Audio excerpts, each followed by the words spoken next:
computer scientist at the University of Louisville and specialized in behavioral biometrics, security of cyber worlds, and AI safety.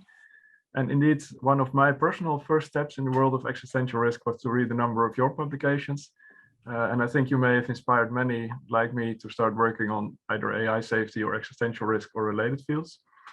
And I think you also have always interesting and thought-provoking comments available on each topic at your social accounts, for example. So I really enjoyed reading those, and I can recommend them to everyone. So we are now honored, and it is a great pleasure, I can say, to be able to learn from you today. And we'll give the stage to you now, Dr. Roman Yampolskiy. Well, thank you so much. Wonderful introduction. I really appreciate that. I think the plan is that I'll give about a 10-minute intro to my latest work, and then we'll let me set up the slides. Okay, where is it? Where did it go? Share. Yeah, that's right. We can take a little bit longer as well if you want to, and then we can move to the fireside chat and then the Q&A with the audience. Can you see my slides? Yes. Excellent. So my name is Dr. Yampolskiy. I'm a faculty member at University of Louisville. I've been doing work on AI safety for about 10 years now, give or take. And my latest work covers what I will call impossibility results, problems we encounter with actually accomplishing what we think is necessary for us to do not just development work for AI, but also work in terms of control and safety. If you would like to learn more about my work after this talk, you're definitely welcome to follow me. You can follow me on Twitter, follow me on Facebook. I always encourage you not to follow me home. It's very important. So let's start with the big problem right away.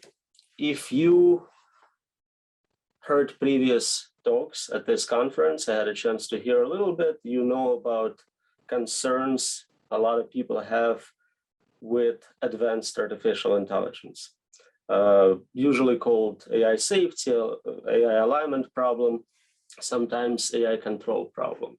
The question is, the problem we're trying to solve is, how can humanity remain safely in control while benefiting from superior form of intelligence? So we want this very capable agent to do work for us, to be helpful, but we want to be in charge. We want to be able to undo any changes if we don't like them. We want to be final decision makers as to what's going to happen. And the good news is, after 10 years of building up the movement, there is a lot of people working on this now. There is a lot of research labs, a lot of PhD programs. But I think the main question of control problem has not been addressed sufficiently, and that is the problem actually solvable? So everyone kind of works on it, but I haven't seen much in terms of proofs or even rigorous argumentation for why we think we can do this. Why is this problem solvable? Is it solvable? Is it partially solvable? Maybe it's not solvable. Maybe it's a silly question and it's not even decidable. So that's essentially what I've been looking at for the last couple of years. And I started by formalizing a little bit what I mean by control problems. So we can talk about different types of control. We have explicit control, where you give orders and the system follows. And this is the kind of standard genie problem, right? You wish for things, then you realize that's not what I meant, and you hope you get to undo the damage. Then there is implicit control. So you have a system with a little more common sense. It doesn't take your words literally. It tries to kind of parse things in the right way. And there are intermediate steps between explicit and delegated control. Delegated control is the other extreme, where you have this super intelligent system, very friendly. It knows what needs to happen better than you do. And you might be even very happy with the decisions it makes, but you're not in charge. The system is completely in control. Aligned control is another intermediate option, where the system kind of understands your values, human values, and tries to do the best it can to fulfill those values, even if your spoken directions are not exactly what maps onto those ideal values.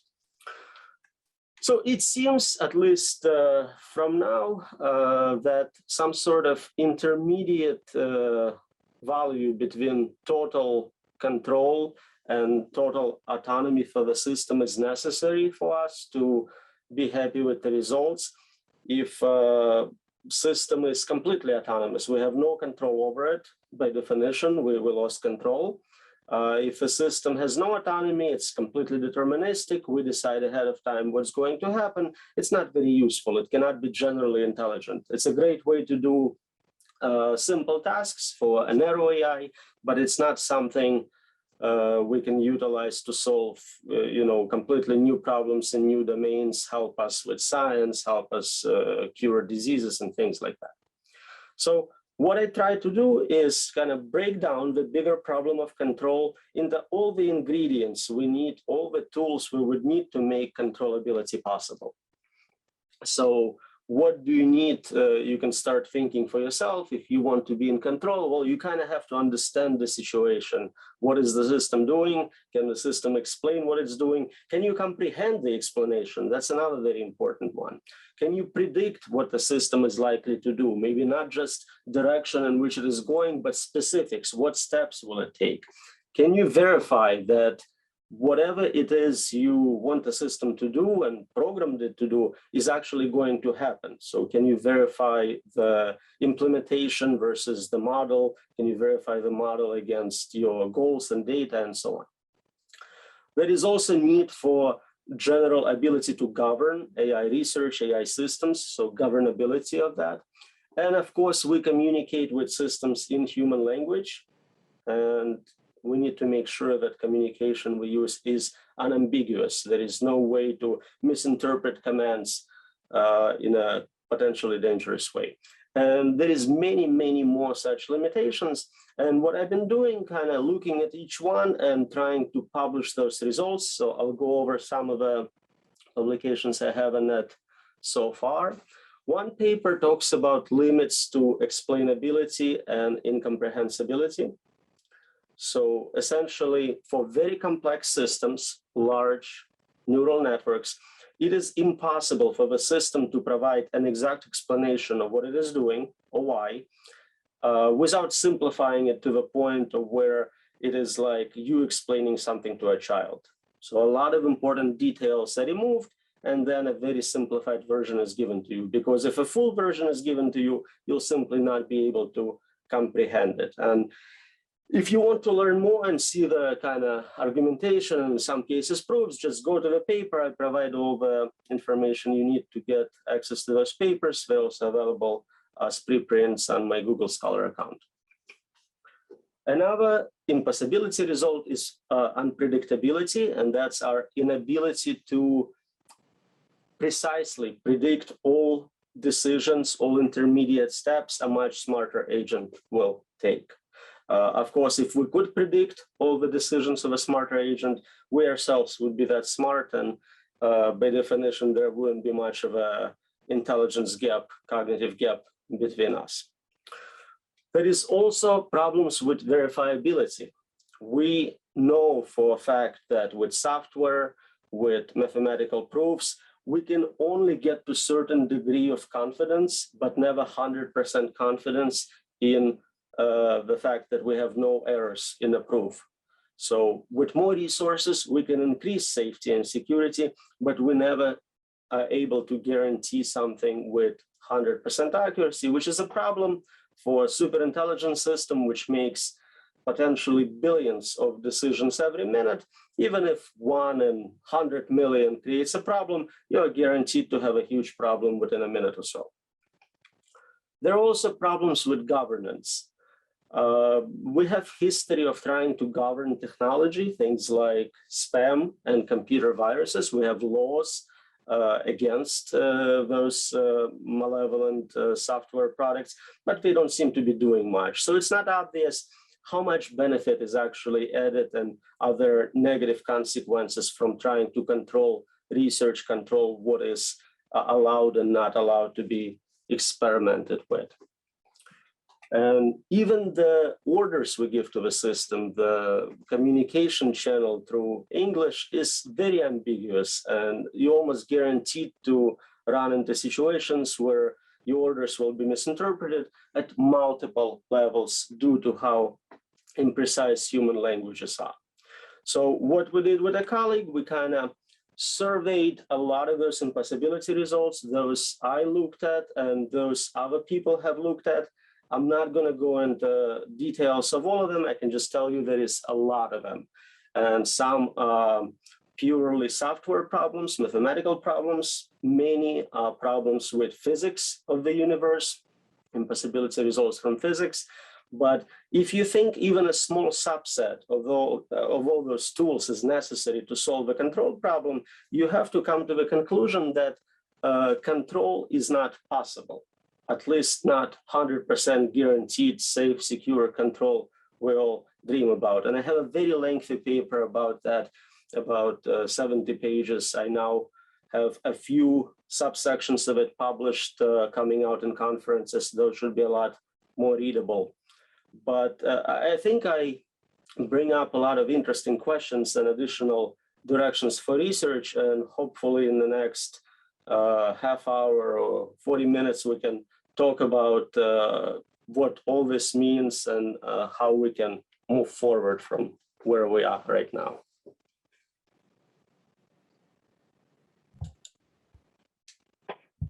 Thank you very much, Roman, for this this introduction already. Yes, we can now have a chat about indeed where does it leave us and where should we go from now, and also a couple of related questions. And towards the end, after about 15 to 20 minutes, we will also take questions from the audience. So please, if you have any questions, then please type them into the chat, or in the question section rather. So first, you're spending quite a lot of time researching AI existential risk, but I don't think it's already obvious for everyone in the call why AI would be a danger at all. And I don't think everyone is perhaps 100% convinced that this is actually an issue, or an existential danger at least, that is. Could you please recap how exactly AI could become an existential risk according to you? Right, so there is a lot of ways to get to that conclusion. I have a few papers where I simply collect examples of accidents, AI failures throughout history. And if you look at that progression, it's kind of same exponential chart we see with development. We get more problems, the problems become more severe, and our ability to anticipate and predict them seems to be very limited. So basically the conclusion is something like, if you have a system or service to do X, eventually it fails to X. Frequently it does so very quickly, and you go, okay, my self-driving car just killed a bunch of pedestrians, that's a problem. And then it's a narrow system, the damage is limited, right? So self-driving car, okay, the worst it can do is run through some pedestrians. But if a system becomes general and is now controlling not just a single car, but networks of cars, nuclear response, airline industry, stock market, the damage is proportionate. I think it's also not the best way to assume that I have to prove that this service or product is dangerous. Whoever is developing and releasing it has to prove that it is safe, that is standard liability law for any product. Show me that this system, which is smarter than me, smarter than you, smarter than all of us, will never do something we didn't anticipate, something dangerous, something we don't want it to do. Do you think this proof could at any point be possible, or is it within the impossibility realm of your theory? Well, I think I'm arguing that it's impossible to do so. And not just because it's impossible to prove that, but it's impossible to get to that level of performance. You can get progressively safer and more secure because you can look at specific subdomains, you can limit what the system can do in certain situations, but you have an infinite space of possible problems. So it's very hard to prove deterministically that you considered all of them. So if AI safety would indeed be impossible, what does that imply for AI safety research? Does it imply anything for AI safety research? Would that be a waste of time, or is it still something that we should pursue? Not at all. I'm doing it more than ever. So think about mathematics. We know in mathematics there are many impossibility results. You cannot prove certain things in general. You cannot have proves with 100% confidence, it doesn't stop mathematicians from discovering new beautiful mathematics. We know in physics, there are limits to, for example, speed, fundamental limit, speed of light. That doesn't limit us from doing great work on faster cars and faster rockets. It just tells you that there are limits to what can be done. And so you should, not waste your resources trying to accomplish that, like knowing that perpetual motion machines are not possible is helpful result in physics. Same here. We need to understand what we can achieve and then concentrate on what is actually solvable instead of trying to create magical devices which cannot work. Next one. For AI to become an existential risk, it's commonly thought that it should first outsmart humans. How big do you personally think the chances that this will happen at all? And which probabilities do your fellow AI scientists assign to this? That AI will ever become as smart as humans? Exactly, yeah. Well, it's a guarantee. I mean, we have proof by existence, right? If you just copy human system, you got same level. We also kind of give a lot of credit to humans because we tend to think about Einstein and similar type humans as typical examples. Average human is quite dumb, so it's not that hard to get to that level. And how are you on timelines? Of course, you hear quite values that are quite far apart. Some people, I've heard, I think Elon Musk say that there was could be a 5-year timeline up until AGI. That's on the progressive side. On the other side, there are people that claim it would take hundreds of years. About where are you on this line, and how certain are you? That's a very hard question. No one knows for sure, and no one can accurately predict something like that. But if our current theories about how systems scale are right, meaning if you just add more compute, add more data, you keep making progress, then it becomes a question of cost. How much compute are you willing to purchase to get to that level? And do you have finite resources, or what is here, $200 billion now? So maybe at that level, 7 years is a reasonable estimate. With my budget, it might be 20, 40, depends on what type of resources you have. If it's also as difficult as, let's say, Manhattan Project was, right? You need resources of a whole country to get there. It's one question. If we discover, okay, there is a simplifying assumption, so we need a lot less resources to train this type of engine, a lot less compute, maybe you can do it with a laptop in a garage, and then it becomes a lot more affordable and takes less time. So I don't have specific dates. I would be surprised in maybe 2045 if I don't see something at human level. But that's not important to the argument at all. Whatever it's 2045, 2070, it's still something we need to worry about today, control, and work on safety aspects of it. I've read somewhere that there are about 70 research projects explicitly aiming for AGI at this point. I guess the most famous two ones are DeepMind and OpenAI, at least the ones I know best. Do you know a project that we've never heard of, but actually has a fair chance of beating those two?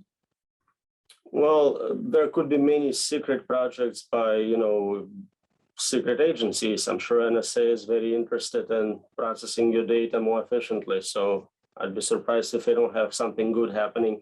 Usually, if you look at the history of what they publicly released and what we later learned they had, I think they had public key cryptography like 30 years ahead of everyone. So maybe already. Interesting thought. Yeah, so a week ago, you posted on the Facebook timeline that I referred to already, which is quite interesting. I quote from that: "Help me to understand, where is the number of highly respected people who, one, argue that advanced AI is dangerous to humanity, and two, work as fast as they can on developing advanced AI?" And there were, I believe, 116 comments under your post. Have you come any closer to understanding this personally? No, I had some good explanations, and the best one, and I think that's the one Elon actually gave himself, was saying, okay, if we can't control it, I might as well be the one to get there, and I have the best chance of controlling it. People who don't care about safety have less of a chance. So But it is interesting. So a lot of very big names in arguing that AI is extremely dangerous are also people who invested the most time and money in making it as fast as they can. Yeah, and on a more serious note, some people might say, if AI is so dangerous, can't we just not build it? You said something about regulation in your talk, but what would you say to them as a general response? You can't stop progress on something so useful and so fuzzy in terms of separation between narrow and general AI. If we could make it where, okay, you only can work on narrow AI, but not allowed to work on general, it would be a good moratorium to have for a few years. But the dividing line is meaningless. If you're using neural networks, they're general. If you're using a lot of those latest evolutionary techniques, they are leading you to general solutions. So it's simply impossible. If you make all computer science illegal, you're killing your economy, you're shifting research to other countries. So I think I'll add another impossibility result of unbannability of AI. You cannot ban it. You can maybe delay it at best. Would be very interesting if you could either include or exclude it from the impossibility space, indeed. But I'm afraid that goes more into Simon Friedrich's chaos theorem, so to say. You and I both agree, I think, that AI is a significant existential risk, but some AI researchers don't agree. And do you think there will ever be a scientific consensus about this? And can we hope to achieve that at some point? And why could that be either so or not? Well, I have a recent paper about AI risk skepticism, and I do a review of both why would someone not accept the risks as real and kind of specific arguments they make for it. I think it ended up with about 100 citations, and I have another 400 unprocessed ones. If anyone's interested, could be a nice survey. The most common explanation I see is just bias. If you get your funding, your prestige, your reputation, everything from developing faster AIs, it's very hard for you to say, I'm working on the most dangerous thing in the world, it will kill everyone. So there seems to be this conflict of interest. In any other domain, we wouldn't allow, for this to happen. If you are working for a tobacco company, you wouldn't be deciding if smoking is dangerous. If you work for an oil company, we don't really trust your assessment of impact on climate, but somehow here it's fine. And interestingly, AI is a very large umbrella term for lots of research subdomains. Some people do natural language processing, some do vision. Not everyone does safety and security, but we feel that anyone with a label of AI researcher is qualified to pass judgment on the state of AI safety. In software development, not everyone is a cybersecurity expert. If you're working on backend GUI, something else, you're not going to be consulted on how to do, encryption. Why is this somehow different here? I don't fully understand. It would be interesting indeed also to find out. I'm also kind of puzzled, but perhaps it could have something to do with the fact that it's not a trial and error risk as one of the few areas. I think mostly, of course, you're first developing something and then later you regulate it, but it's only at the phase of application. So at this phase, it's much more obvious to have separate controlling agencies, perhaps. But when you're creating something, of course, that's not that obvious. Maybe one more question about also impossibility of AI safety, but then from a different angle. I don't know if you are aware of the work of Anthony Burglas. He has written a book about the evolutionary argument applied to AI, and it roughly goes as follows. For superintelligence, being friendly to people is unnecessary baggage. Because of evolution, we should expect only the most efficient superintelligence to survive, and this is probably not the friendliest one. Would you agree to this evolutionary argument applied to AI, or what are your thoughts about this idea? I haven't read the book, so I'm trying to get the argument from your question. So the argument is that it's more efficient to be friendly to humans, and so it's a survival advantage? And the other way around, it's more efficient to be unfriendly to humans, so that would be a survival advantage, because the friendliness would just be baggage, according to him. And it's in terms of its overhead and development, being friendly limits your space of possibilities. Yes. I think there is a lot to be said about the treacherous turn option. It starts very friendly, gets the resources and help early on, and once it's capable, it turns on us and removes all restrictions. So sounds like a good book. I think it is. You should read it. All right, I'll put it on my list of 600 books to read. Excellent. It was marketed very poorly, so I'm not surprised that you didn't read it. But I think the idea is interesting indeed. Are you more on the slow takeoff or on the fast takeoff side, and why would that be? Very fast. Once we get to human level, it goes super intelligent almost immediately. Just adding existing capabilities like infinite memory, access to all the human knowledge, encyclopedias, you're already super intelligent if you just take human plus internet. It's, why do you think? I think the slow takeoff side kind of gained momentum the last years. I don't know if you agree. And I've heard that this is just because it's more easy to write papers about this, or there are more possible stories that you could tell about this. But do you around you see a shift there? Do you see more people going towards the slow takeoff side, or is that not true? I haven't surveyed. I honestly don't know. If you think there is a shift biased by ability to publish about it, I believe you. I wouldn't make that claim too strict. But, okay. Let's say that you're a non-AI expert and you still want to do something about this existential risk, such as we are kind of. What action do you think would be the best to take? So you're not an AI researcher, but you want to do something about. Yes. Is there anything at all, or would you just say, okay, just leave it to the experts because there's not much you can do? I mean, in general, I think it's good if citizens are well informed about the world and problems. And so the next time you vote, you don't vote for someone you like visually, but actually picking better policies. It seems like based on age and experience of people we elected, at least in US, they're not experts on most advanced technology. I hear many of them don't use computers, so I'm skeptical that they can keep up with cryptoeconomics and cryptography and synthetic biology and other interesting questions. So your job as a citizen is to be informed and make sure your views, your informed views are well represented. Right, some questions from the audience to not finish off yet, but we're getting towards the end of the conference already.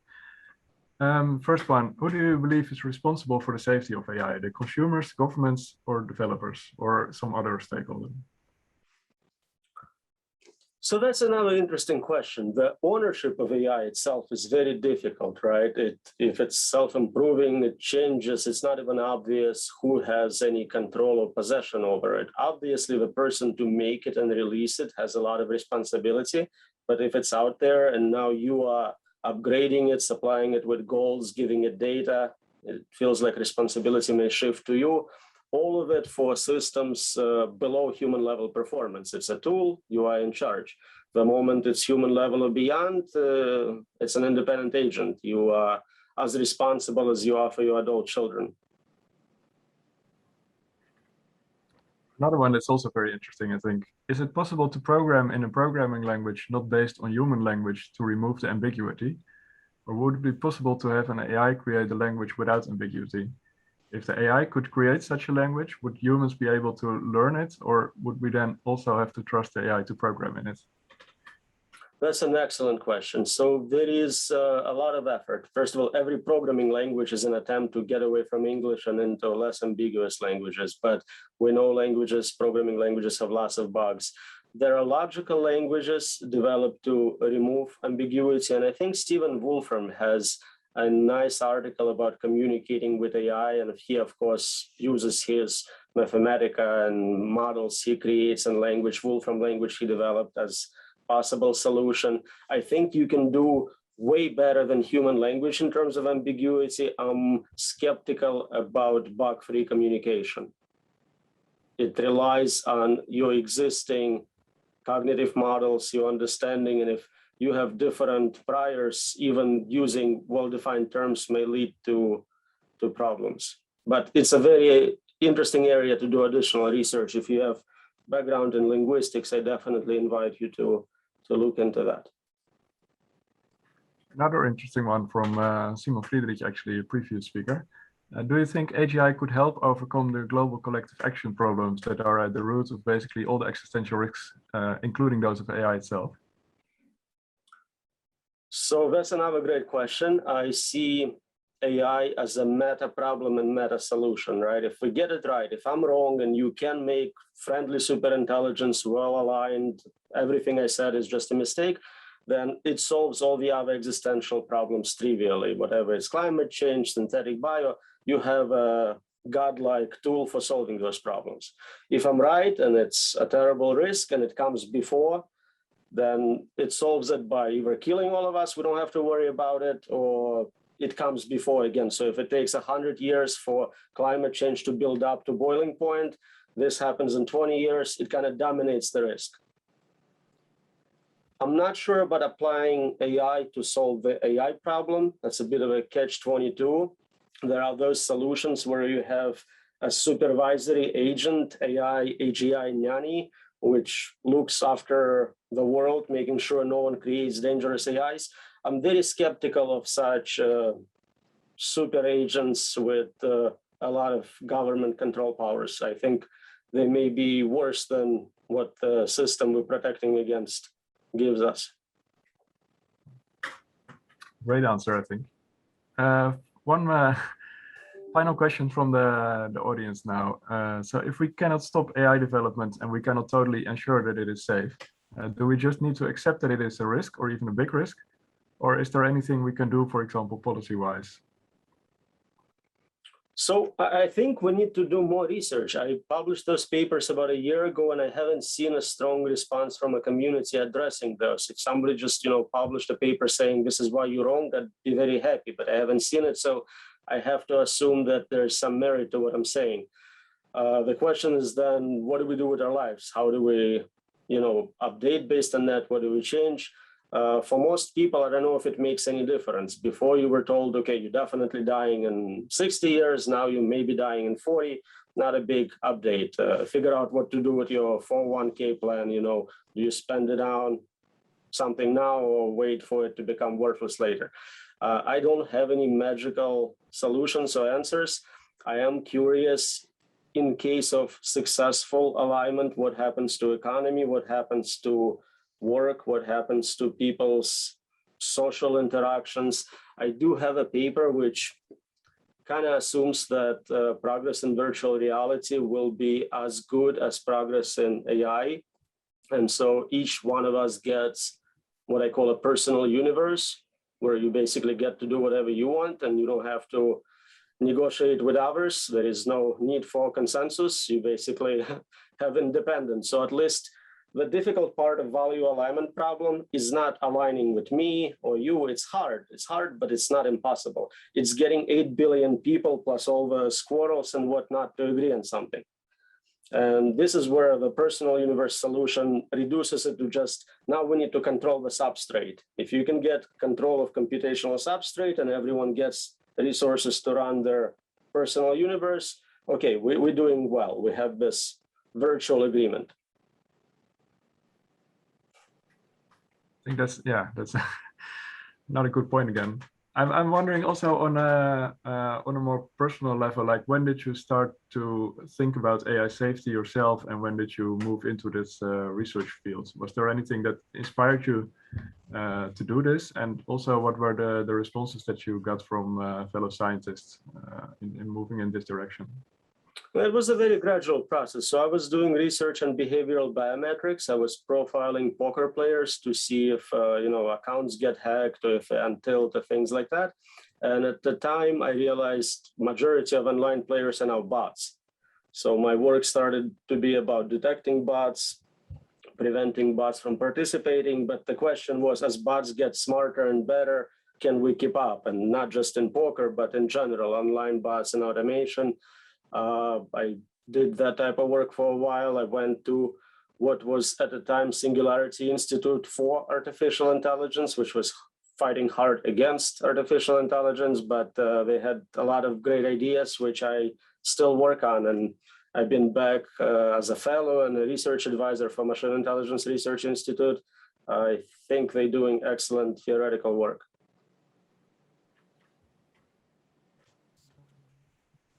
Yeah, I think perhaps one more, like some AI researchers, I think, might be hesitant to talk about existential risk in the public debate, like you already quickly mentioned, for example, in the media. Do you agree that they are hesitant to do that, and why do you think that is so? I think I lost a few words. So with media, is it what's the concern? Oh, sorry, I'll just repeat the whole thing then. Some AI researchers might be hesitant to talk about existential risk in the public debates, for example, in the media. Do you agree that this is so, that they are hesitant to do this? And if so, why do you think that is? Well, it's a personal decision based on your situation. So some people, before they get tenure, follow a very good advice of be quiet. After you get tenure, never shut up again. But that's not a bad idea. You'll definitely get someone disappointed in you, and that doesn't help your tenure case. I'm tenured, so I've been saying stupid things for years now. What do you think about an initiative such as the Existential Risk Observatory? Is it useful to communicate this to more people in general, or to a certain subset of people, or do you think it's basically something that should be solved among researchers? Well, if you think about developing AGI, working on superintelligence, you're really running an experiment on all the humans, right? You got 8 billion subjects, none of them consented to that work. The least you can do is tell them about it. I think that's actually a great note to end this talk. If there's no more questions from the audience, and I think we've covered those. Yeah, then I think we'll leave it here. It was super nice talking to you, and super nice to listen to your short presentation. And I hope that you will also enjoy the rest of the conference maybe tomorrow, and that we'll definitely be in touch and to cooperate more on this quite hairy problem, but still very interesting one to think about. Absolutely, and hopefully we'll meet in person one day. Likewise.